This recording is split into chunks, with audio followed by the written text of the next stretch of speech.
Chapter 3. Taming Thousands. Hidden among the dense leaves of the treetops, Ethan stayed motionless, intently watching a small group of horned beasts that had come out to forage.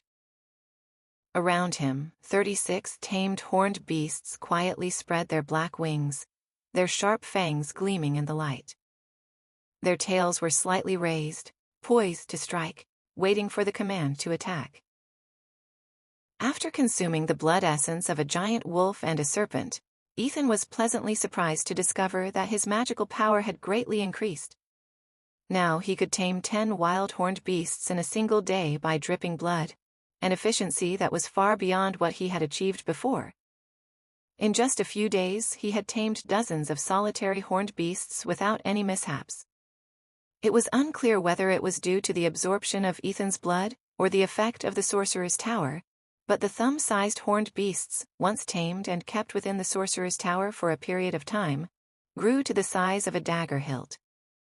Simultaneously, 2 sharp fangs grew on either side of their mouths, and the black horns on their heads became even more lethal, making them much stronger in combat than their wild counterparts.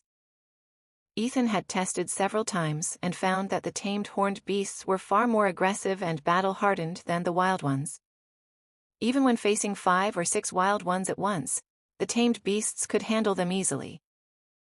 The group of foraging horned beasts had a disorganized formation, numbering about 100. They flew sluggishly through the forest, searching for food. Some were rustling through dead branches, looking for ants or other insects. Some were pecking at large leaves to seek out their juices. Others were pecking around in the pine trees, searching for termite nests. As the foraging horned beasts spread further apart, Ethan seized the opportunity. He divided his 36 tamed horned beasts into 6 teams, each with 6 beasts. Leaving one team behind to guard him, he commanded the remaining horned beasts to attack, launching a surprise strike on their unsuspecting counterparts. Under Ethan's command, the 30 fierce horned beasts flew out like lightning. After disabling their wild counterparts with a single strike, they immediately switched to new targets. Meanwhile, Ethan quickly followed, biting his fingertip and dripping a drop of blood onto the foreheads of the wild horned beasts. Over the past few days, Ethan had accidentally discovered that injured horned beasts were easier to tame. The more severe the injury, the less magical energy and blood were required. With his current magical power, he could only tame 10 uninjured horned beasts in a day, but he could tame dozens of injured ones without issue. Additionally, he found that no matter how severe the wounds of the magical beasts, once tamed and brought into the sorcerer's tower for recovery, they would return to normal after a few days. The thick fog inside the tower seemed to have a healing effect, but this was only effective for newly tamed beasts. If already tamed beasts were injured, their recovery was much slower, like taking cold medicine, highly effective the first time, but less so with each subsequent use. The wild horned beasts were caught off guard by the sudden and powerful ambush. Before they could react, most were gravely injured. The few that did manage to respond stood no chance against the mutated tamed beasts. Some were torn in half with a single bite, while others were impaled by the sharp black horns, turning into pincushions. Under Ethan's direction, the wild horned beasts were soon wiped out. Apart from a few dozen beasts with a missing wing or badly mangled bodies, the rest were successfully tamed and sent to the sorcerer's tower for recovery. After expending a large amount of magical energy and blood, Ethan's face turned pale. He took a few deep breaths and quickly left to avoid being detected by a larger group of wild horned beasts. Once he had retreated far enough, he commanded the tamed horned beasts to hunt.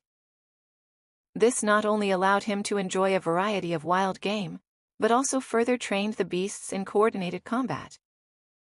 Occasionally, they would kill a low-level magical beast, allowing Ethan to absorb its blood essence for nourishment. Thus, during the day, when he was tired, Ethan would direct the tamed horned beasts to hunt, condensing the blood essence of their prey for consumption. When he was refreshed, he would set his sights on wild horned beasts.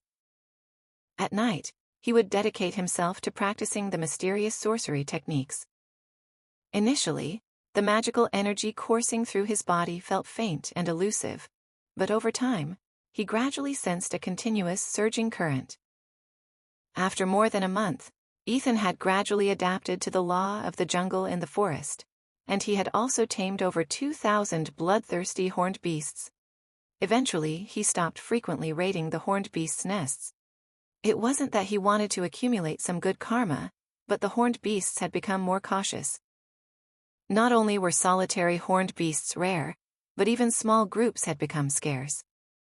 The remaining horned beasts either stayed hidden in their nests all day or only emerged in large numbers, making them difficult to target.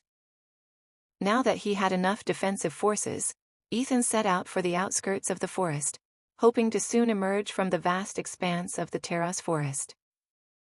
Along the way, he sent out numerous horned beasts to scout the path ahead.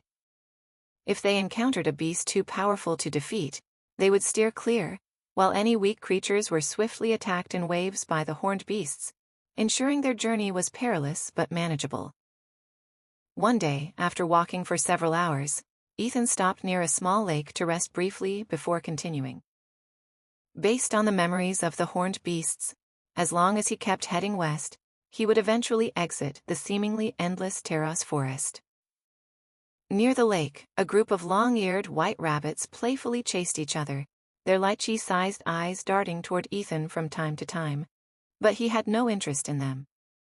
After all, no matter how delicious rabbit meat might be, too much of it could grow tiresome. It's like how even a man with a beautiful wife might eventually cheat if too much time passes. It's the same principle. Just as Ethan was about to squat down and wash his face, the sound of battle erupted in the distance.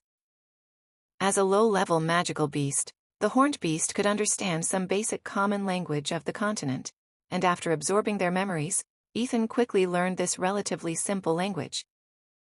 Silently making his way to the scene, Ethan hid in the treetops. Not far away was a small, picturesque mountain village. A group of black-clad warriors riding flying beasts were attacking a panic-stricken group of pointy-eared elves. The flying beasts under the black-clad warriors came in two types. A few were griffins the size of calves, while the rest were black and white cloud eagles. According to the memories of the horned beasts, the cloud eagle had decent speed, but lacked offensive power, making it a low-level flying magical beast. The griffin, however, was extremely formidable, not only fast but also incredibly strong. One swipe of its claws could tear away a large chunk of flesh from the elves, leaving them gravely injured if not dead. Using their superior mobility and striking power, the black-clad warriors roared as they flew back and forth, brandishing blood-soaked blades. Meanwhile, the elves, under the command of an elder, fought desperately in return. Their arrows flew like clouds, and with each swift green arrow that whistled through the air, another black-clad warrior was shot down. The elves' lightning speed and pinpoint accuracy made it nearly impossible for the warriors to defend themselves. The battle was deadlocked. A race war? Ethan shook his head, and released all 2,000 bloodthirsty horned beasts. He sent 100 to scout the surroundings, while keeping the rest nearby to guard against any sudden ambushes. Suddenly, something caught Ethan's eye. A black-haired elven girl emerged from behind the elder, graceful and slender, with flowing hair, her white dress making her look like a stunning lotus in full bloom. Gripping a green staff, the long-haired girl murmured a few words, then waved her hand, releasing a black ring of light. Wherever the ring passed, the black-clad warriors became sluggish as if they'd been hit with powerful glue. The elves, now shooting arrows like gods, picked them off one by one. "Quick, capture that elven priestess." After losing several men, a young leader roared angrily, issuing orders. Soon, an elite squad of black-clad warriors charged madly toward the long-haired beauty. Seeing the warriors rushing toward her, the long-haired beauty took a few nervous steps back, then tightly gripped her green staff and began chanting. A moment later, a wave of powerful energy spread through the air, followed by a creaking sound as towering trees around her transformed into massive, 15-meter-tall withered wood giants. Under the girl's command, the giants moved toward the black-clad warriors with heavy footsteps. With one swing of their tree-trunk-sized clubs, they smashed both rider and mount into bloody pulp. Witchcraft, an illusion. Ethan rubbed his eyes in disbelief as the towering trees morphed into one massive withered wood giant after another.